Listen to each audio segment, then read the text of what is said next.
విశాఖ జిల్లాలో మంత్రులు బొత్స సత్యనారాయణ, ముత్తంశెట్టి శ్రీనివాసరావు పర్యటించారు. అనంతరం ఎన్డీఏ ఫ్లైఓవర్ పనులను వారు పరిశీలించారు.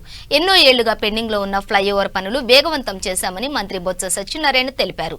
అవసరమైతే మరో 20 కోట్లు ఖర్చు చేస్తామని, విశాఖ పరిపాలనా రాజధాని, టూరిజం హబ్ గా మరింత అభివృద్ధి చేస్తామని మంత్రి ముత్తంశెట్టి శ్రీనివాసరావు చెప్పారు.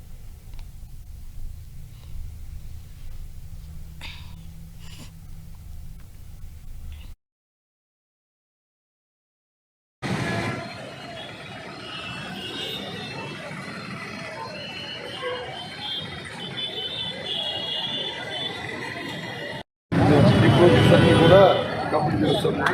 ఏదైనా ఇబ్బంది వస్తే మాత్రం దానికి సంబంధించి ఇమీడియట్ కమిషన్ కానీ వాటికి కూడా మా ఆఫీసర్స్ చెప్తుంటారు. వాటి సమయంతో మాత్రం జరగాలి.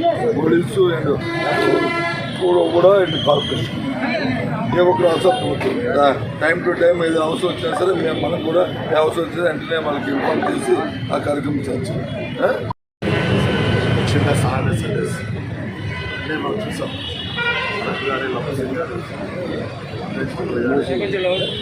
లక్షల కేవలం తెలుసుకొని ఆస్తిపడి వచ్చి ఏదైతే రిజిస్టర్డ్ వాల్యూ, ప్రాపర్టీ వాల్యూ ఉంటుందో అదే వాల్యూ పెట్టుకుని చేయడం, దానివల్ల ఎక్కువగా ఆస్తిపడి పెరుగుతుంది అనేది క్యాలిక్యులేషన్ వచ్చి ప్రజలు ఆందోళన చెప్తున్నారు.